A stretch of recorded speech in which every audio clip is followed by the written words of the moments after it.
अऊज़ु बिल्लाहि मिनश्शैतानिर्रजीम बिस्मिल्लाहिर्रहमानिर्रहीम कुतिबा अलैकुमुल क़ितालु व हुवा कुरहुल लकुम।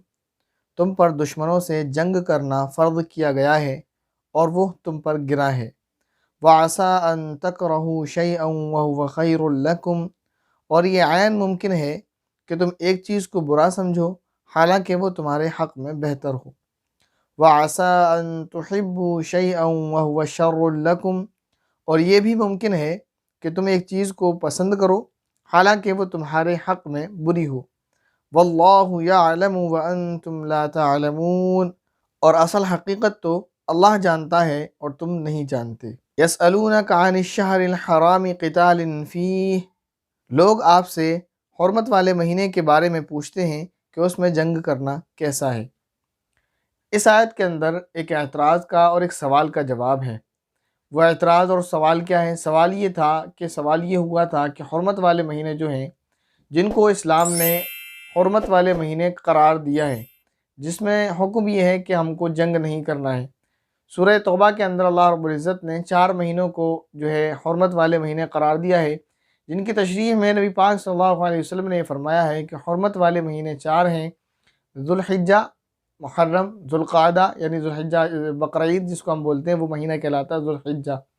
और उससे पहले वाला एक महीना ज़ुल्क़ादा, और उसके बाद वाला यानी इस्लामी साल का पहला महीना मुहर्रम, और एक महीना रजब का यानी रमज़ान से सेकंड लास्ट जो है, रमज़ान से पहले शाबान और शाबान से पहले रमज़ान।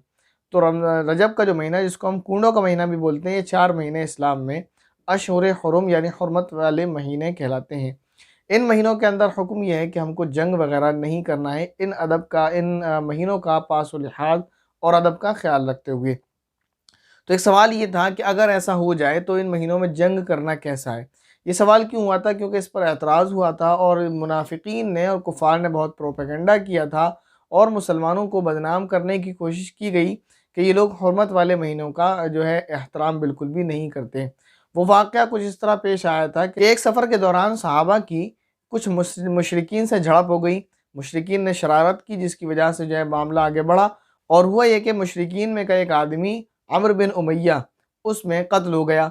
इत्तेफाक की बात यह कि ये वाक़या जिस दिन पेश आया, ये जुमाद सानिया की 29 तारीख़ थी, यानी रजब से जो पहला वाला महीना है उसकी 29 तारीख़ थी चाँद की। इत्तेफाक ये हुआ कि उस शख्स के कत्ल होते ही चाँद निकल आया और रजब की पहली तारीख़ आ गई और हुर्मत वाला महीना शुरू हो गया। अब इन लोगों ने, मुशरिकीन ने और कुफ़ार ने वाविला करना शुरू कर दिया कि ये लोग हुर्मत वाले महीनों का भी लिहाज नहीं करते, इन्होंने हुर्मत वाले महीने में हमारे एक आदमी को कत्ल कर डाला। तो इस आयत के अंदर उसका जवाब दिया जा रहा है। जवाब ये है कि पहली बात तो उन्होंने जो कत्ल किया वो गलती से कत्ल हुआ, जानबूझकर कत्ल नहीं किया हुर्मत वाले महीने में। यानी वो तो जुमाद सानिया का महीना था और वो उसको वही महीना समझ रहे थे। ये एक इत्तेफाकी बात है कि उन्होंने कत्ल कर दिया और चाँद निकल आया तो वो हुर्मत वाला महीना पाया गया। दूसरा जवाब इसका ये है कि यकीनन हुर्मत वाले महीने में जंग करना मना है, लड़ाई और झगड़ा करना मना है, लेकिन ये हुक्म जो है ये दो तरफ़ा होना चाहिए, एक तरफ़ा नहीं होना चाहिए। यानी हम भी इसका एहतराम करें, आप भी इसका एहतराम करें। अगर आप हुर्मत वाले महीनों का लिहाज नहीं करते और हमसे जंग करते हैं तो हमें डिफेंस के लिए, दिफा के लिए मना नहीं किया गया। नबी पाक सल्लल्लाहु अलैहि वसल्लम ने ये बात जो है फरमाई थी कि अल्लाह रब्बुल इज़्ज़त ने इरशाद फरमाया कि हुर्मत वाले महीनों में जंग नहीं करना, लड़ना नहीं है। लेकिन अगर कोई शरारत करे, कोई जंग करे, कोई लड़े तो अपना डिफेंस किया जाएगा। और अगर अपने डिफेंस और दिफा में अगर सामने वाला हरकत ऐसी कर रहा है कि वो मारा जाता है और कत्ल होता है तो फिर इसके बिना कोई चारा नहीं, तो फिर मजबूरी है। तो शुरुआत उन्होंने की। हुर्मत वाले महीनों का पास लिहाज जब ही हो सकता है जब ये दोनों तरफ से हो। एक तरफ से शरारत हो और दूसरी तरफ से डिफेंस भी ना किया जाए तो ये मुमकिन नहीं है, ऐसा नहीं हो सकता। लिहाजा उनका ये एतराज़ करना कि ये हुर्मत वाले महीनों में जंग करते हैं, तो ये एतराज़ पहले उन पर खुद आयद होता है। दूसरा जवाब ये है कि अगरचे हुर्मत वाले महीनों में जंग करना मना है और गुनाह है, लेकिन जो लोग इससे बड़ा गुनाह करते हैं वो क्या करते हैं, इस आयत के ज़िम्ने में आगे आ रहा है। अल्लाह रब्बुल इज़्ज़त फरमा रहे हैं, यसअलूनका अनिश-शहरिल हरामि क़ितालिन फ़ीह, लोग आपसे हुर्मत वाले महीने के बारे में पूछते हैं कि इसमें जंग करना कैसा है। कुल क़ितालुन फ़ीह कबीर, आप कह दीजिए कि इसमें जंग करना बड़ा गुनाह है। बता दिया।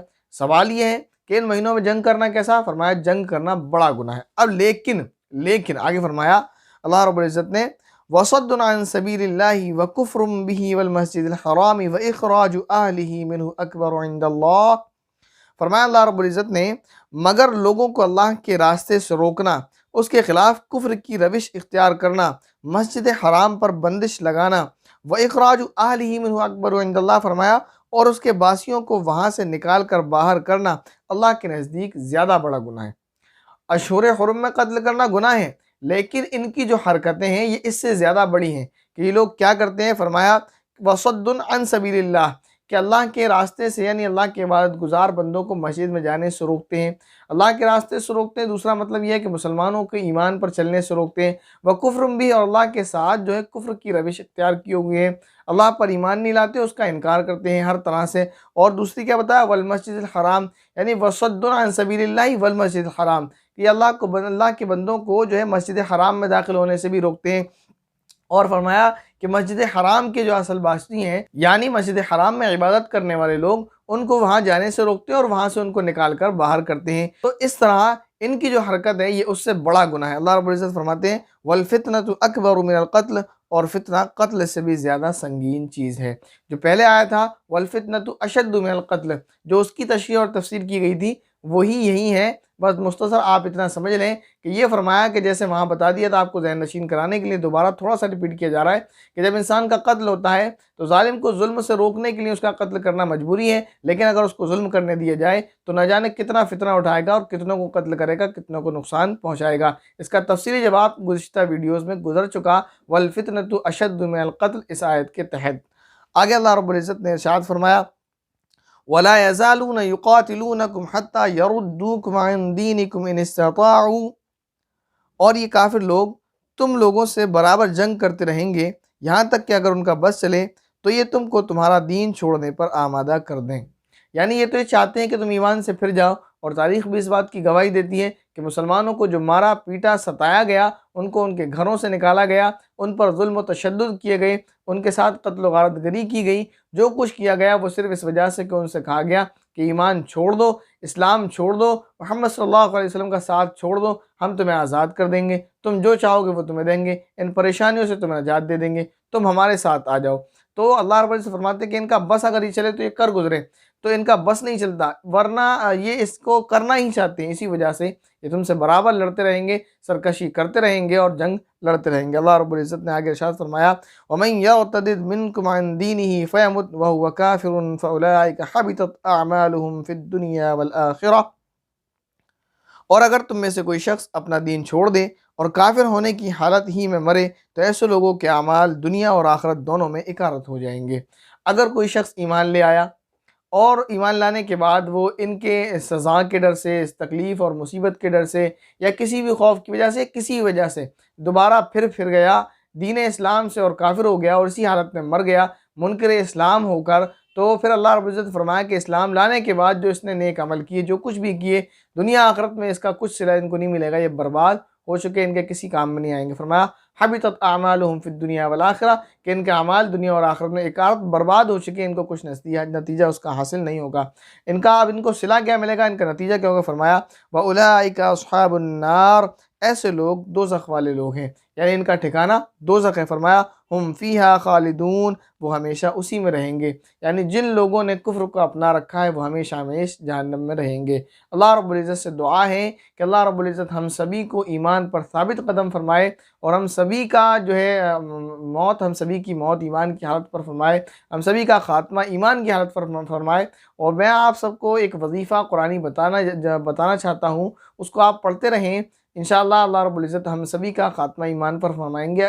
ख़ास तौर पर अगर हम इस आयत का विर्द करते रहें, जिनमें से एक आयत ये है रब्बना ला तुज़िग़ क़ुलूबना बअद इज़ हदैतना व हब लना मिन लदुनका रहमा इन्नका अंतल वह्हाब। ये आयत सूरह आल इमरान की है। इसका तर्जुमा और तफसीर इंशाअल्लाह जब वो आयत सूरत शुरू होगी तो वहाँ बता दिया जाएगा। मुख्तसर ये समझें कि इस आयत का आप विर्द करें, और हर नमाज में सलाम फेरने से पहले, हर नमाज में सलाम फेरने से पहले अत्तहियात और दुरूद शरीफ के बाद और जो दुआए मासूरा आप पढ़ते हैं उसके बाद एक मरतबा इस आयत को पढ़ लें। इंशाअल्लाह इस आयत की बरकत से अल्लाह रब्बुल इज़्ज़त हम सभी को जो इस आयत को पढ़ेगा ख़ास तौर पे जो है उसको ईमान से फिरने की से बचन उसकी हिफाजत फरमाएंगे, क्योंकि फितने आज के ज़माने में फैल रहे हैं, फ़िरक़े फैल रहे हैं, गुमराहियाँ फैल रही हैं, लोगों को जो है पहले तो माल के लुटेरे थे, अब ईमान के लुटेरे हैं। पहले इंसान के जो है माल को ख़तरा हुआ करता था, जान को ख़तरा हुआ करता था। अब ज़माना वो है कि उससे ज़्यादा ईमान को ख़तरा है। तो ऐसे ऐसे फ़िरक़े वजूद में आ चुके हैं जिसकी वजह से इंसान की ईमान जाने का डर है। कोई किसी वजह से इंसान को गुमराह कर देता है, कोई किसी तरह से इंसान गुमराह हो जाता है। तो इस आयत का विर्द करते रहें, अल्लाह रब्बुल इज़्ज़त हम सभी के ईमान को सही और सालिम रखेंगे। आगे अल्लाह रब्बुल इज़्ज़त ने इरशाद फरमाया, इन्नल्लज़ीना आमनू वल्लज़ीना हाजरू वजाहदू फ़ी सबीलिल्लाहि उलाइका यरजूना रहमतल्लाह। इसके बरखिलाफ़ जो लोग ईमान लाए और जिन्होंने हिजरत की और अल्लाह के रास्ते में जिहाद किया तो वो बेशक अल्लाह की रहमत के उम्मीदवार हैं। वल्लाहु गफूरुर रहीम, और अल्लाह बहुत बख्शने वाला बड़ा मेहरबान है। अल्लाह रब्बुल इज़्ज़त ने दो तरह के लोगों का ज़िक्र फरमाया कि एक तो वो हैं जो ईमान लाए और उन्होंने नेक अमल किए, फिर गए किसी वजह से, तो उनके अमल सब बर्बाद और उनका ठिकाना जहन्नम है। और वो लोग जो शुरू से ही मुनकिर खुदा हैं और मुनकिर इस्लाम है, वो हमेशा शैतानियाँ और सरकशी करते रहते हैं, उनका ठिकाना भी जहन्नम है। दूसरा ये फरमाए कि वो लोग जो ईमान लाए, जिन्होंने हिजरत की, जिन्होंने अल्लाह के रास्ते में जिहाद किया, फिर वो अल्लाह की रहमत के तलबगार हैं, तो अल्लाह रब्बुल इज़्ज़त उनकी मग़फ़िरत करने वाले, उन पर रहम करने वाले हैं। अब इस आयत के तहत मैं आपको एक पॉइंट नोट कराने वाला हूँ, उसका आप ज़हन नशीन कर लें। वो ये कि लोग ये कहते हैं कि इस्लाम तलवार के ज़ोर पर फैला, एक प्रोपेगेंडा ये। दूसरा ये कि इस्लाम में बस जिहाद है, यानी कत्ल व गारतगरी का इस्लाम हुक्म देता है, इस्लाम कहता है कि मारो काटो। बहरहाल बहुत सारे प्रोपेगेंडे किए जाते हैं। मैं इस आयत के तहत आपको एक पॉइंट बताने वाला हूँ। यहाँ अल्लाह रब्बुल इज़्ज़त ने फरमाया, इन्नल्लज़ीना आमनू वल्लज़ीना हाजरू वजाहदू फ़ी सबीलिल्लाह, कि वो लोग जो ईमान लाए और जिन्होंने हिजरत की और अल्लाह के रास्ते में जो है जिहाद किया। अब इसमें एक पॉइंट नोट करें आप, वो ये कि पहले वो लोग ईमान लाए, फिर उनको सताया गया, उनको तकलीफ़ और मुसीबतें पहुँचाई गईं। उसके बाद उनको मदीनतुल मुनव्वरा जाना पड़ा हिजरत करके, या बहुत सारे लोग हबशा गए, बहुत सारे लोग कहीं और गए। उसके बावजूद उनको फिर सताया गया, फिर उनके लिए हुक्म आया कि अब जिहाद करना है, जंग करना है, डट कर मुकाबला करना है। अब आप इसमें एक दूसरी और आसानी के साथ मैं आपको समझा रहा हूँ, मिसाल देकर, आपके इतना भी समझ में नहीं आया हो तो। जैसे कोई शख्स है, वो अपने घर में सुकून से रह रहा है, आप उसके घर में गए, आपने उसको मारना पीटना शुरू कर दिया। अगर उसमें ताकत है तो वो आपसे फ़ौरन बदला लेगा और आपको मारेगा पीटेगा। लेकिन अगर उसमें ताकत नहीं है, बेचारा मजबूरी में अपने इस घर में रह रहा है, ज़िंदगी बसर कर रहा है, लेकिन आपने उसको इतना सताया कि बेचारे को अपना घर छोड़कर दूसरी जगह जाना पड़ा, वो इलाका छोड़कर दूसरी जगह जाना पड़ा। यहाँ तो मामला ये है कि इंसान बेच कर जाता है, वहाँ ज़ुल्म इतना था कि इंसान को जाना ही मुश्किल था, बेच कर तो क्या जाता, तो अपने घर बार छोड़कर जाना पड़ता था। प्लस ये कि जब इनको मालूम होता था कि यहाँ से कुछ लोग हिजरत करके जा रहे हैं, उनको रास्ते में मारा, बहुत सारे लोग शहीद हुए, बहुत सारे लोग बचकर चले गए। और ये कि मज़ीद वो जिस जगह पर पहुँचे, हबशा पहुँचे, तो ये कमबख्त हबशा पहुँच गए। वहाँ के बादशाह को भड़काने लगे कि ये हमारे बागी हैं, इनको हमें दे दो, और ये ऐसे हैं, इनके साथ उनके साथ फिर जुल्म करने की कोशिश की। तीसरा ये कि मदीनतुल मुनव्वरा जब पहुँच गए सारे मुसलमान और अक्सर लोग, नबी पाक सल्लल्लाहु अलैहि वसल्लम, इन्होंने तो नबी पाक सल्लल्लाहु अलैहि वसल्लम की हिजरत के वक्त भी रोड़े अड़ाए कि दुश्मनों को खड़ा किया और इनाम रखा 100-100 ऊँटों का। उस वक्त एक ऊँट की कीमत बहुत हुआ करती थी और नबी पाक सल्लल्लाहु अलैहि वसल्लम के ऊपर इनाम रखा इन्होंने 100 ऊँटों का। तो हिजरत करना भी इन्होंने आसान नहीं रखा। प्लस ये कि मदीनतुल मुनव्वरा पहुँच गए तो फिर वहाँ पर जो है अपनी फ़ौज लेकर और दुश्मनों को लेकर वहाँ हमला करना और वहाँ साजिशें करना इनकी जारी थी। इसके बाद हुक्म ये आया कि जिहाद करो, इनसे लड़ो, इनका मुकाबला करो। तो अब एक बात बताएं आप कि कोई अपने घर में सुकून से रह रहा है, आप उसको परेशान करें, बेचारा शहर छोड़ने पर मजबूर हो गया, वो शहर छोड़कर जा रहा है, आप उसको तब भी परेशान करें, नहीं जाएगा नहीं, यहीं रहेगा और हम फिर तुझे मारेंगे, उसे जाने में परेशान करें, वो सही सलामत बेचारा कहीं पहुंच जाए, दूसरे इलाके में रहने लगे, आप वहां जाकर परेशान करें, तो कब तक इंसान बर्दाश्त करेगा? कभी तो वो मुकाबला करेगा, कभी तो वो बदला लेगा ना। तो ये कहना कि इस्लाम जिहाद और इस्लाम ताकत के ज़ोर पर, इस्लाम तलवार के ज़ोर पर, ये सारे प्रोपेगेंडे, इनकी असल हकीकत कोई भी नहीं है। अगर आप तारीख़ उठाकर देखेंगे तो इस्लाम जो फैला है वो असल में इंसाफ, अदल और रहम और करम, अफ़्व की बिना पर फैला है। इस्लाम तलवार के ज़ोर पर नहीं फैला। हाँ, इस्लाम ने तलवार उठाने का जो है बिल्कुल इजाज़त और हुक्म दिया है उन लोगों के ख़िलाफ़ जो ज़ालिम लोग हैं, और इस बात की इंसानियत इजाज़त देती है कि अगर कोई जुल्म करे और वह अपने जुल्म से बाज ना आए और उसका इलाज अगर तलवार है तो फिर तलवार उठाना पड़ेगी। और ये बिल्कुल जो है समझने वाली बात है, इसमें कोई गैर समझने वाली और गैर अखलाकी बात नहीं है कि अगर आप ज़ालिम को, जैसे मैं पहले भी बता चुका हूँ कि अगर कोई किसी शहर में डाकू या ज़ालिम कोई मुसल्लत हो जाए जो पूरे शहर का अमन ख़राब कर दे, लोगों को लूटे मारे, उनकी इज़्ज़त और आबरू ख़राब करे, उनकी जानों को लूटे और उसको मार देने के अलावा कोई चारा ना हो, तो फिर मजबूरन पूरे शहर के अमन को बरकरार रखने के लिए उसके साथ जिहाद किया जाएगा, उसके साथ जंग की जाएगी, उसके साथ लड़ा जाएगा और उसे और उस जैसे डाकुओं को मारा जाएगा। ये इंसानी फितरत के बिल्कुल ऐन मुवाफिक है। बहरहाल इससे ज़्यादा तशरीह बार बार नहीं करना। अल्लाह रब्बुल इज़्ज़त ने फरमाया आगे, वल्लाहु उलाइका यरजून रहमतुल्लाह, कि ये लोग अल्लाह की रहमत के उम्मीदवार हैं। फरमाया वल्लाहु गफूरुर रहीम, अल्लाह ताला बहुत बख्शने वाला और बहुत मेहरबान है। यहाँ जो 2-3 आयत जो गुजरी हैं, इसमें जिहाद के मुताल्लिक कुछ जो थोड़ी बहुत तफसील आपके सामने आ गई। अगली आयत जो शुरू हो रही है, इसमें मसला है शराब के मुताल्लिक। सवाल हुआ, यसअलूनका अनिल खम्रि वल मैसिर, लोग आपसे शराब और जुए के बारे में पूछते हैं।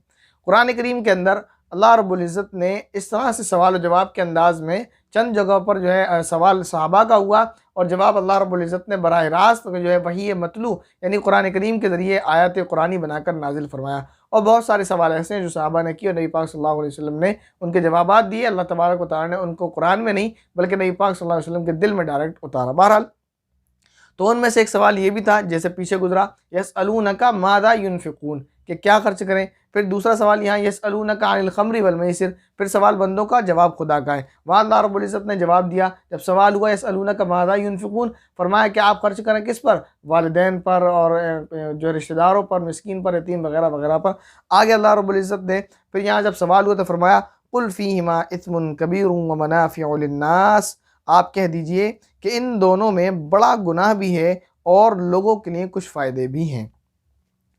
अल्लाह रब्बुल इज़्ज़त ने शराब और जुए को यकसर एक बारगी हराम नहीं किया, इसलिए कि शराब अरबों की घुट्टी में बसा हुआ था। जैसे बच्चे जो पैदा होते हैं वो शायद इतनी घुट्टी नहीं पीते जितने अरबी लोग जो है शराब पिया करते थे, शराब के आदी थे, पानी से ज़्यादा शायद वो लोग शराब पिया करते थे। तो एकदम शराब छोड़ देना उनके लिए मुश्किल था, इसलिए अल्लाह रब्बुल इज़्ज़त ने तदरीज से काम लिया, यानी आहिस्ता आहिस्ता।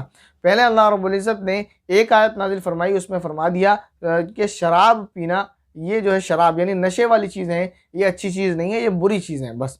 इसके बाद एक आयत नाजिल हुई, उसमें अल्लाह रब्बुल इज़्ज़त ने फरमाया कि शराब यानी जो सूरह बकरा के अंदर आए थे कि शराब और जुआ इनमें कुछ फ़ायदे भी हैं और नुकसान है, और नुकसान ज़्यादा है कि इंसान आमतौर पर शराब पीने के बाद बुरी हरकतें करता है। शराब के कुछ फ़ायदे शराबी लोग और उन शराबियों जैसे लोग बताते हैं कि शराब का ये फ़ायदा वो फ़ायदा अलग है। शराब के नुकसान ज़्यादा हैं जो देखने को मिलते रहते हैं और इंसान उसको महसूस करता है कि हाँ वाकई नुकसान इसके ज़्यादा है। आप तजुर्बा कर लें, जितने शराबी होते हैं उनकी दुनिया तो बर्बाद होती ही है। 90%, 10% शराबी होते हैं जो पैसे के एतबार से, माली एतबार से अच्छे होते हैं, लेकिन उनका करैक्टर बहरहाल ये है कि शराबी बर्बाद ही होते हैं। इससे ज़्यादा कुछ नहीं कहना। इसके बाद फिर आयत नाज़िल हुई कि नशे की हालत में यानी शराब की हालत में नमाज नहीं पढ़ना। ये आयत डायरेक्ट शराब को हराम नहीं किया। इसके बाद जो आयत नाज़िल हुई क्या, नशे की हालत में शराब नहीं। पहली जो आयत नाज़िल हुई कि नशा अच्छी चीज़ नहीं है, बहुत सारे सहाबा ऐसे थे कि उन्होंने इतना सुनकर ही शराब को बिल्कुल छोड़ दिया। फिर आयत नाज़िल हुई कि शराब में कुछ फ़ायदे कुछ नुकसान है, ज़्यादा नुकसान है और नुकसान बड़े बड़े हैं और अक्सर नुकसान है, तो इस आयत पर लोगों ने छोड़ दिया। फिर आयत नाज़िल हुई कि शराब पीने की हालत में नमाज नहीं पढ़ना, नशे की हालत में, तो ज़ाहिर है कि मुसलमान और नमाज छोड़ दे ऐसा तो हो नहीं सकता, लिहाजा शराब को छोड़ दिया गया। फिर आखिरी आयत नाज़िल हुई और कुल्ली तौर पर यह हुक्म फरमा दिया गया शराब और शराब जैसी हर नशा आवर चीज़ जिससे नशा आ जाए, भंग हो, चरस हो या और भी जो नशेड़ी इस्तेमाल करते हैं, सारी की सारी चीज़ें क्या हैं, हराम है। अल्लाह रब्बुल इज़्ज़त ने फरमाया फ़ीहिमा इस्मुन कबीरुन व मनाफ़िउ लिन्नास, कि इन दोनों में बड़ा गुनाह भी है और लोगों के लिए कुछ फ़ायदे भी हैं। व इस्मुहुमा अकबरु मिन नफ़इहिमा, और इन दोनों का गुनाह उनके फ़ायदे से ज़्यादा बढ़ा हुआ है। कुछ फ़ायदे हैं और बड़ा गुनाह है। एक तो ये बताया कुछ फ़ायदे और बड़ा गुनाह, फिर फरमाया कि इनके फ़ायदे जो हैं उनसे ज़्यादा गुनाह बढ़ा हुआ है। पहले तो बताया कि फ़ायदे कम गुनाह ज़्यादा हैं, ये बताई क्वांटिटी। फिर बताया परसेंटेज के फ़ायदे कम देखे जाते हैं और गुनाह ज़्यादा देखा जाता है। ये आप थोड़ा सा समझें। पहले बताया कि इसमें कुछ फ़ायदे और ज़्यादा गुनाह, ये क्वांटिटी थी, मान लीजिए 10 फ़ायदे और 90 गुनाह। फिर ये फरमाया कि 10 फ़ायदे अगरचे हैं लेकिन वो पॉइंट 0.000 तक ही रहते हैं, 0.1 कभी कभी पहुँचते हैं। अक्सर क्या है 99.99% क्या है उसके नुकसान है कि उसका गुनाह जो है ज़्यादा बढ़ा हुआ है, उसके नुकसान आपको ज़्यादा मिलते हैं। जैसे मैंने आपको बताया, आप शराबियों की ज़िंदगी देखें तो अक्सर शराबी बर्बाद ही है 99.9% हर तरह से। आगे अल्लाह रब्बुल इज़्ज़त ने इरशाद फरमाया वयसअलूनका माज़ा युनफ़िकून, फिर सवाल यही हुआ कि वो आपसे सवाल करते हैं कि क्या खर्च करें। पहले सवाल हुआ था कि क्या खर्च करें, तो जवाब नहीं दिया क्या खर्च करना है। फिर जवाब ये दिया था कि रिश्तेदारों वगैरह वगैरह किन पर खर्च करना है। फिर सवाल दोबारा हुआ तो फरमाया कुलिल अफ़्व, वो जो तुम्हारी ज़रूरत से ज़्यादा हो वो खर्च करना है। यह आयत क्या ना क्यों नाजिल हुई? हुआ ये था कि जब सदक़े के फ़ज़ाइल बताए गए तो बहुत सारे सहाबा ऐसे थे कि जिन्होंने अपना सारा माल और दौलत सदका कर दिया और नतीजा ये हुआ कि उन्होंने अपने अहल वयाल के लिए भी कुछ नहीं छोड़ा और वो बेचारे भूखे रहने लगे, भूखे रह गए और जो है तो उनको तकलीफ़ हुई, परेशानी हुई। फिर यह आयत नाज़िल हुई सदक़े में अगरचे फ़ायदे हैं लेकिन इतना सदका नहीं करना है कि खुद क्या नुकसान हो जाए। फरमाया कुलिल अफ़्व, जो तुम्हारी ज़रूरत से ज़्यादा है। जैसे मैंने कल के सबक में बताया था कि कंजूसी नहीं करना कि आप खर्ची ना करें, लेकिन इतना भी दिल नहीं खोलना कि अपने को ही नुकसान पड़ जाए। फरमाया कुलिल अफ़्व, ज़रूरत से ज़्यादा। आप 500 कमाते हैं, आपका 300 में काम चल जाता है, 100 रुपये आप अगर सदका करना चाहते हैं करें। ये नहीं कि आपने 500 कमाए, 300 रुपये आपकी हांडी में ख़त्म, आपने पूरे 200 के 200 सदका कर दिए। आप करें, यकीनन इसमें फ़ायदा है, लेकिन अल्लाह रब्बुल इज़्ज़त ने साथ ये फरमाया आपके साथ आपकी औलाद है तो असबाब दुनिया में जो पैसा ये भी एक सबब है और इसको इख्तियार करना मना नहीं है। अपनी औलाद के फ्यूचर के लिए अगर आप जमा करना चाहते हैं तो 100 खर्च कर दें और 100 जमा कर लें, इतनी तो गुंजाइश है। 200 भी अगर आप खर्च करेंगे तो गुनाह नहीं, लेकिन अगर आप सारे खर्च करते रहेंगे, रोज़मर्रा आपने 500 कमाए, 300 खर्च हुए, 200 आपने सदका कर दिए, तो फिर क्या होगा, आने वाले वक्त में आपको ज़रूरत पेश आ सकती है तो फिर आपके पास पैसा नहीं होगा तो नुकसान होगा। वो बात एक अलग है, सदक़े से बरकत आती है, सदक़े से सारी चीज़ें, लेकिन ये सब कब है? मैंने पहले भी आपको बताया था, इसको ज़हन नशीन करें। इस्लाम नाम है इताअत और इबादत नाम है इताअत और फरमाबरदारी का। अगर आप अल्लाह रब्बुल इज़्ज़त के नबी पाक सल्लल्लाहु अलैहि वसल्लम की इताअत और फरमाबरदारी करते हैं तो आप इबादत गुज़ार हैं, तो आप मुसलमान हैं। आपने एक बात तो ले ली कि भाई अल्लाह ने फरमाया कि सदक़े से बरकत होती है, सदक़े से पैसे में इज़ाफ़ा होता है, लिहाज़ा मैं सदका करूँगा। दूसरी बात भी अल्लाह रब्बुल इज़्ज़त ने फरमाया सदका कितना करना है? इस्तिताअत के मुताबिक, ज़रूरत से ज़्यादा। आपने नहीं अल्लाह से मुकाबला कर रहे हैं शैतान की तरह, नहीं जी, आपने फरमाया सदक़े में बरकत है तो अब तो मैं बिल्कुल खर्च करूँगा, सब खज़ाने खाली कर दूँगा, अपने औलाद भूखी पड़े रहे। तो ये अगर आप मुकाबला करते हैं, खुदा ना करे, तो बिल्कुल बेवकूफ़ी की बात है। और अगर आप अनजाने में ऐसा कर रहे हैं तो अल्लाह ताला मना फरमा रहे हैं कि आप इतना खर्च करें कि अगर आपको कभी जो है इमरजेंसी ज़रूरत पड़ जाए तो आपको किसी के सामने हाथ फैलाना ना पड़े। जैसे अल्लाह रब्बुल इज़्ज़त ने हज के मुताल्लिक़ फरमाया था कि जो लोग खाली हाथ हज करने जाते थे, अल्लाह ने उनको नापसंद फरमाया। फरमाया कि हज के लिए रास्ते में पैसे वगैरह कुछ इंतज़ाम करके जाओ या कुछ सामान लेकर जाओ जिसमें आप बिज़नेस वगैरह या कोई मज़दूरी वगैरह आप इख्तियार कर लो कि लोगों के सामने आपको हाथ फैलाना ना पड़े। तो मुकाबला नहीं करना चाहिए शैतान के साथ, शैतान की तरह अल्लाह रब्बुल इज़्ज़त के साथ। दोनों बातों पर आप अमल करेंगे, अल्लाह रब्बुल इज़्ज़त की सारी बातों को मानेंगे, तब आप कामयाब होंगे। नुकसान इंसान कब उठाता है? जब एक बात को मानता है, एक बात को छोड़ देता है। बहरहाल अल्लाह रब्बुल इज़्ज़त ने आगे फरमाया कज़ालिक युबय्यिनुल्लाहु लकुमुल आयाति लअल्लकुम ततफ़क्करून फ़िद दुनिया वल आखिरह। मैंने इसको यहाँ तक इसलिए पढ़ा ताकि आपके तर्जुमा एक साथ हो जाए। फरमाया अल्लाह रब्बुल इज़्ज़त ने कि अल्लाह उसी तरह अपने अहकाम साफ साफ बयान करता है, अल्लाह इसी तरह अपने अहकाम साफ साफ बयान करता है ताकि तुम गौर फ़िक्र से काम लो, दुनिया के बारे में भी और आखिरत के बारे में भी। इसलिए मैंने उसको फिर दुनिया वल आखिरत तक पढ़ा। आयतुल लअल्लकुम ततफ़क्करून पर है कि गौर फ़िक्र से काम लो, किस चीज़ के बारे में? फिर दुनिया वल आखिरत, के आखिरत के बारे में भी आपको जो गौर फ़िक्र से काम लेना है और दुनिया के बारे में भी। देखें, मैं एक पॉइंट आपको और बता रहा हूँ। दुआ है रब्बना आतिना फिद दुनिया हसना व फिल आखिरती हसना। फिर यहाँ फरमाया लअल्लकुम ततफ़क्करून फिद दुनिया वल आखिरा, कि गौर फ़िक्र करो किसके बारे में? दुनिया के बारे में भी और आखिरत के बारे में भी। वहाँ भी फरमाया कि बंदा जब दुआ करे तो कैसा करे? ए मेरे रब, मुझको बेहतरी अता फरमा, रब्बना आतिना, मुझको अता फरमा, हसनतन, आगे आगे जो क्या अता फरमा? बेहतरी। किस में? फिद दुनिया वल आखिरा, दुनिया में भी और आखिरत में भी। तो इससे भी ये पता चलता है कि इंसान को दुनिया में अपने आप को सही लेवल से इस्लाम के तरीके पर गुजारने के लिए अपनी दुनिया को बेहतर बनाना और दुनिया के लिए कुछ माल और दौलत तलब करना, दुनिया के लिए कुछ माल और दौलत मांगना, दुनिया के लिए कुछ माल और दौलत जमा करना बुरा नहीं है, ये अच्छी चीज़ है। इसलिए अल्लाह रब्बुल इज़्ज़त ने अगर से इन्नमा अम्वालुकुम व औलादुकुम फितना में माल को फितना कहा है तो औलाद को भी फितना कहा है, और माल और औलाद दोनों को एक साथ जमा रखा है। और बहुत सारी रिवायात से पता चलता है कि माल एक नेमत है, और बहुत सारी रिवायात से पता चलता है कि माल कमाना इबादत है। अगर आप माल नहीं कमाएंगे तो ज़कात कैसे अदा करेंगे? ना आप साहिब माल होंगे, ना साहिब निसाब होंगे, ना ज़कात अदा करेंगे। ना आप माल कमाएंगे, ना आप पर हज फर्ज होगा, तो ना आपके पास माल होगा, ना आप सदका करेंगे। तो माल कमाना भी इबादत है, माल जमा करना भी इबादत है। इस्लाम नाम है एतदाल पसंदी का।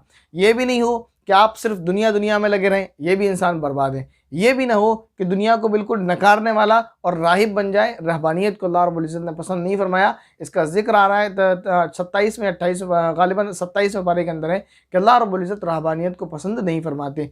तो इस्लाम के अंदर रहबानियत नहीं है, यह ईसाइयों में है कि वो दुनिया को छोड़कर बिल्कुल दुनिया से बेनियाज, ना बीवी बच्चों से मतलब, ना निकाह करना, ना कुछ और, दुनिया को बिल्कुल बेताल्लुक़ होकर कि हम अल्लाह से ताल्लुक़ जोड़ने वाले बन गए। अल्लाह ने इस चीज़ को भी मना फरमाया। नबी पाक सल्लल्लाहु अलैहि वसल्लम ने दुनिया को गुजारना कैसे दीन के मुवाफिक वो आपको सिखाया है।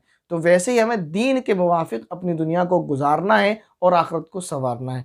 जो लोग आखिरत को बिगाड़ते हैं, दुनिया को संवारते हैं, वो भी नुकसान उठाते हैं, और जो लोग दुनिया को संवारते हैं बहुत अच्छी बात है, लेकिन उन्हें भी इस चीज़ की तरफ नज़र रखना चाहिए कि नबी पाक सल्लल्लाहु अलैहि वसल्लम ने ज़िंदगी कैसी गुजारी है। आपने सदका भी किया, आपने ज़कात भी दी, आपने हज भी अदा किया और आपने भर भर कर सदका किया है, जैसा आपके सामने जब आएगा इंशाअल्लाह सीरतुन नबी में तो आप उसको सुनेंगे। बहरहाल आगे अल्लाह रब्बुल इज़्ज़त ने फरमाया वयसअलूनका अनिल यतामा, फिर एक सवाल यतीमों के ताल्लुक़ से, फिर एक सवाल यतीमों के बारे में कि यतीमों के जो जिनके वालिदैन गुज़र जाते हैं तो यतीमों की परवरिश कैसे करना है, अगर उनके पास माल दौलत है तो उसको किस तरह से खर्च करना है। इंशाअल्लाह इसके बारे में तफ़सीली कलाम कल होगा।